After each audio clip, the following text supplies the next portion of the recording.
He's transformed the fortunes of his party and now promises to transform the fortunes of his people. The youngest Chief Minister of India's most politically significant state. Ladies and gentlemen, at the India Today Mind Rocks 2012, let's raise a warm round of applause as I welcome upon stage the Chief Minister of Uttar Pradesh, Mr. Akhilesh Yadav.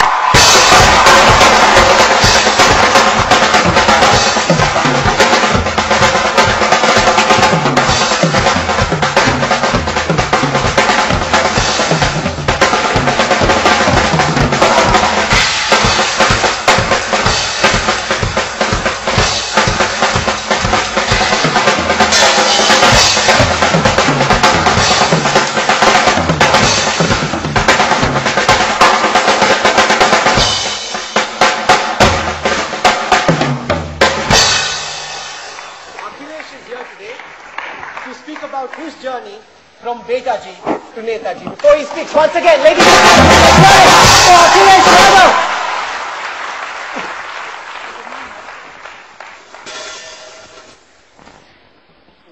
इस मौके पर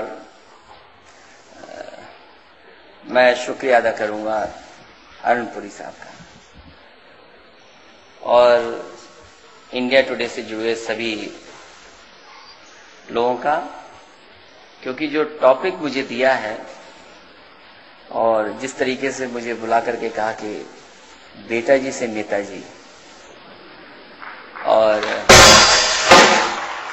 मुझे याद है जब मैं election में था और मुझे, क्योंकि लास्ट जब हम लोग कैंपेन के आखिरी दौर में था मैं, तो मुझसे पूछा, एक पत्रकार साथी ने बोली है कि इस चुनाव का सबसे बड़ा क्या मानते हो?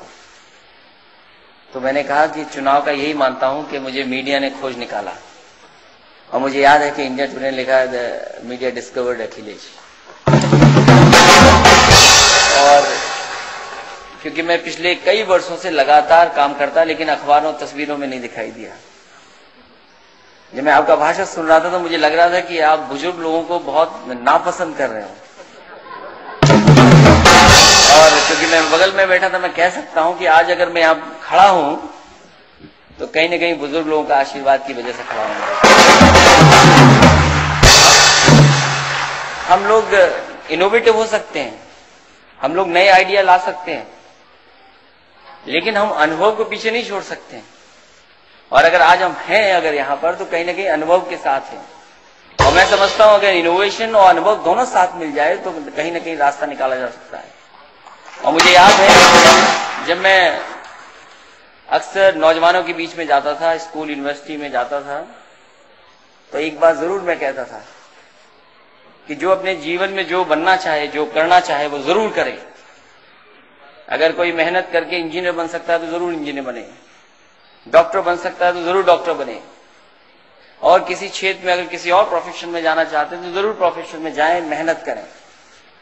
और मैं कहता जो छूट जाए वो मेरे साथ आ सकते हैं। और अक्सर लोगों ने उस बात को मजाक की तरह लिया, और मैं आज कह सकता हूं, मेरे बहुत सारे लोग साथी जानते होंगे, मान लीजिए महात्मा गांधी जी ने अगर अपना जो काम कर रहे थे वो ना छोड़ते और राजनीति में ना आए होते तो शायद देश इतना बड़ा जागरूक ना होता। आजादी की लड़ाई में जितने भी लोग हैं, आप उनका पूरा का पूरा कैरियर देख लीजिए, कैसे आजादी की लड़ाई लड़ी गई, कितने लोगों ने साथ दिया है। तो आज जरूरत है, जब लोग ये कहते हैं कि करप्शन खत्म हो जाए, लोग ये कहते हैं कि गवर्नमेंट अच्छी हो, तो अगर अच्छे लोग राजनीति में नहीं आएंगे, अच्छे लोग की सरकार नहीं बनेगी, तो करप्शन कहां से खत्म होगा।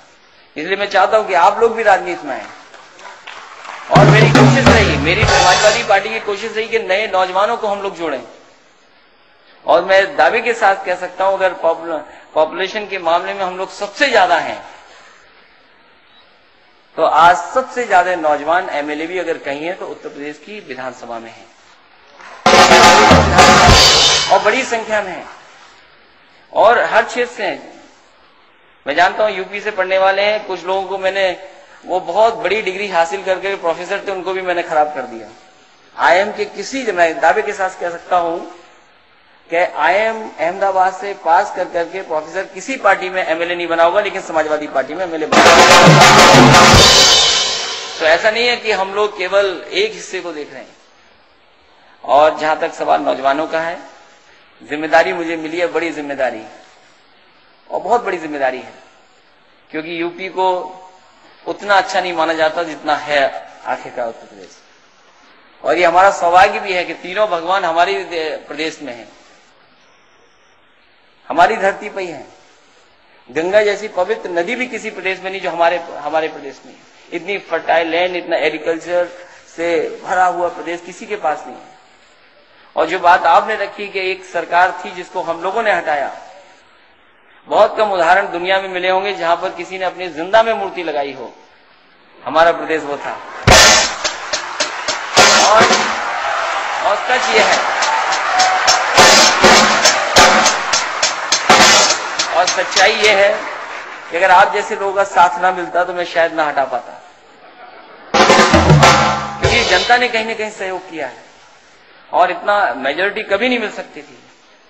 और मैं जानता हूं यूपी का इलेक्शन कैसा था, क्योंकि बड़ी बड़ी पार्टी, राष्ट्रीय पार्टी भी चुनाव को लेकर के निकले थे और ऐसे भी नेता थे जिनका गुस्सा बढ़ता जा रहा था।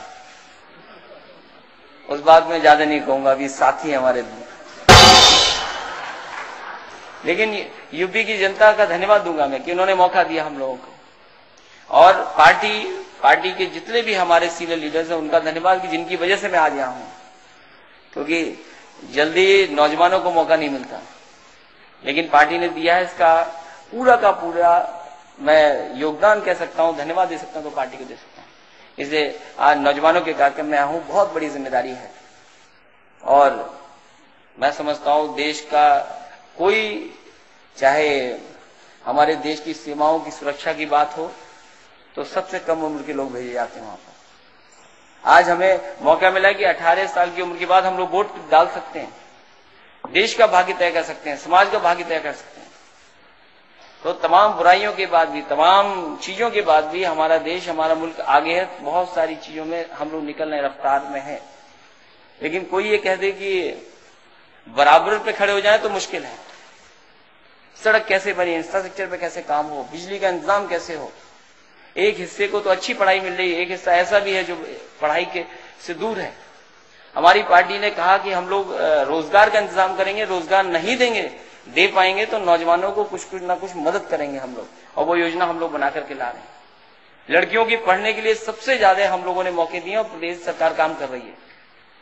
जितनी भी हमारी लड़कियां हैं 10वां पास के बाद भी हम लोग मदद कर रहे हैं, और जब 12th पास कर रहे हैं, फ्री पढ़ाई है, उसके बाद भी उनको और भी इंसेंटिव दे रहे हैं हम लोग।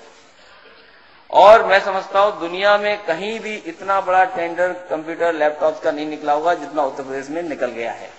ये भी बहुत बड़ी उपलब्धि है, क्योंकि लोग ये कहते थे कि गांव में लैपटॉप नहीं जानते, कंप्यूटर का क्या होगा।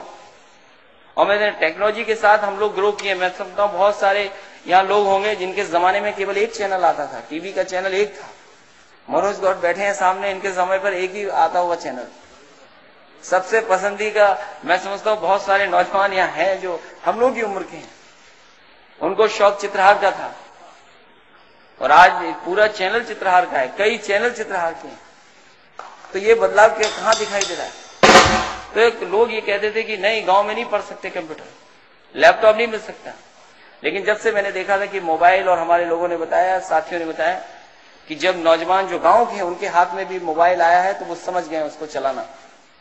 चाहे शुरुआत उनकी वहां से हुई हो कि केवल फोन रिसीव कर पाते हों, लेकिन बिना किसी के पढ़ाए, बिना किसी के समझ के दे करके उन्होंने उस टेक्नोलॉजी को समझा, उनके हाथ में ही वो आज उस टेक्नोलॉजी को समझ सकते हैं।